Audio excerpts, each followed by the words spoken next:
अच्छा, कभी सोचा है कि जब हम कोई लोन लेते हैं तो बैंक उसकी ब्याज दर मतलब इंटरेस्ट रेट कैसे तय करता है?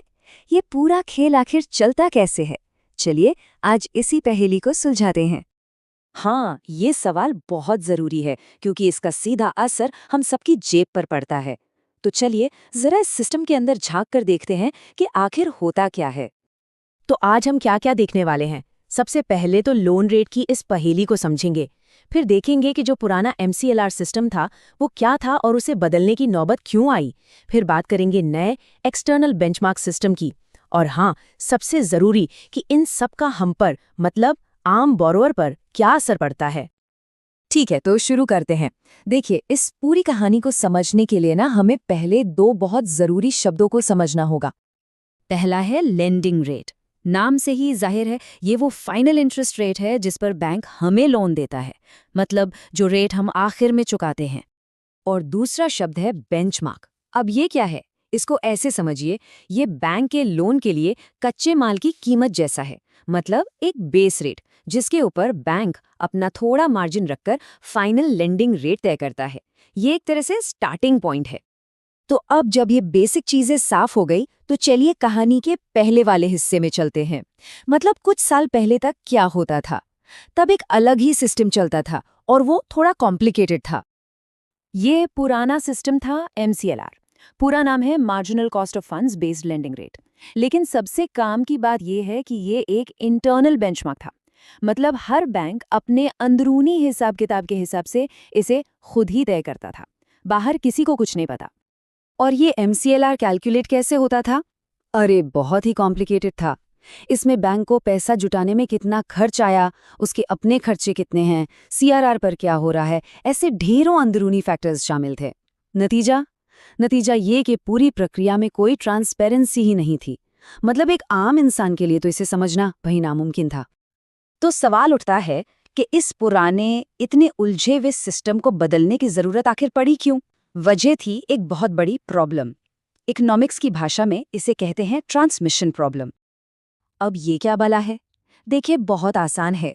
जब RBI जैसी सेंट्रल बैंक अपनी पॉलिसी रेट कम करती है तो उसका फायदा हम जैसे आम लोगों और बिजनेसेस तक कितनी जल्दी और कितना पहुंचता है, बस इसी प्रोसेस को मॉनेटरी पॉलिसी ट्रांसमिशन कहते हैं।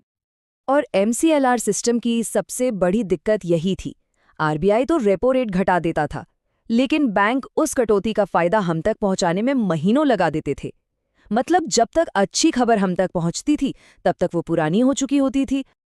तो इसी प्रॉब्लम को सॉल्व करने के लिए एक नया बिल्कुल ट्रांसपेरेंट सिस्टम लाया गया। तो चलिए अब कहानी के आफ्टर वाले हिस्से में चलते हैं। और इसका सोल्यूशन क्या था? सोल्यूशन था लेंडिंग रेट्स को किसी एक्सटर्नल यानी बाहरी बेंचमार्क से जोड़ देना। एक ऐसा रेट जो पब्लिक है, सबके सामने है, ट्रांसपेरेंट है, और सबसे बड़ी बात, ये किसी एक बैंक के कंट्रोल में नहीं है।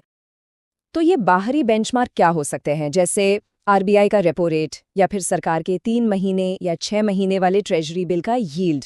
मतलब कोई भी ऐसा रेट जो पब्लिक डोमेन में अवेलेबल है। यही तो खास बात है कि ये सारे आंकड़े पब्लिक है, कोई भी देख सकता है। तो सवाल ये है कि ये नया सिस्टम काम कैसे करता है। इसकी सबसे बड़ी खूबी है इसकी सिंप्लिसिटी। अब देखिए, फॉर्मूला एकदम सीधा है। स्टेप 1, कोई भी पब्लिक एक्सटर्नल बेंचमार्क ले लो, मान लीजिए RBI का रेपो रेट। स्टेप 2, बैंक उसमें सिर्फ अपना स्प्रेड यानी अपना मार्जिन और रिस्क प्रीमियम जोड़ता है, और बस यही बन गया हमारा फाइनल लोन रेट। सोचिए, उस पुराने कॉम्प्लिकेटेड कैलकुलेशन के मुकाबले ये कितना कितना आसान और ट्रांसपेरेंट है। एक बहुत सही बात कही जाती है कि किसी भी सिस्टम को अगर सुधारना है तो उसका सबसे अच्छा तरीका है उसमें ट्रांसपेरेंसी ले आना, और ये नया सिस्टम बिल्कुल इसी मूल मंत्र पर काम करता है। चलिए अब इस पूरी बातचीत को उस सवाल पर लेकर आते हैं जो सबसे ज्यादा मायने रखता है कि भाई इन सब बदलावों का एक आम आदमी पर, एक बोरोअर पर आखिर असर क्या होता है। ये जो चार्ट है ना, ये पूरी कहानी एक बार में बता देता है। जरा देखिए, पुराने MCLR सिस्टम में अगर इंटरेस्ट रेट में मान लीजिए 0.25% की कटौती हुई तो उसका फायदा हमारी EMI तक पहुंचने में 6 महीने तक लग जाते थे। 6 महीने! और अब इस नए EBLR सिस्टम में वही फायदा सिर्फ 3 महीने या उससे भी कम समय में मिल जाता है। मतलब राहत अब दोगुनी तेजी से मिलती है।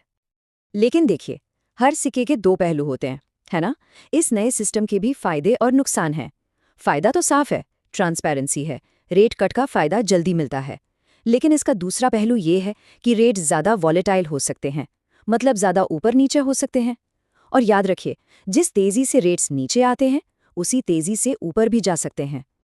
तो यहाँ एक बड़ा सवाल खड़ा होता है।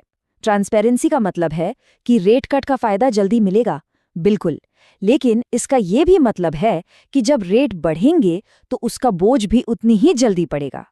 तो क्या ये नया सिस्टम वाकई हर किसी के लिए बेहतर है? इस सवाल का जवाब शायद उतना सीधा नहीं है जितना लगता है।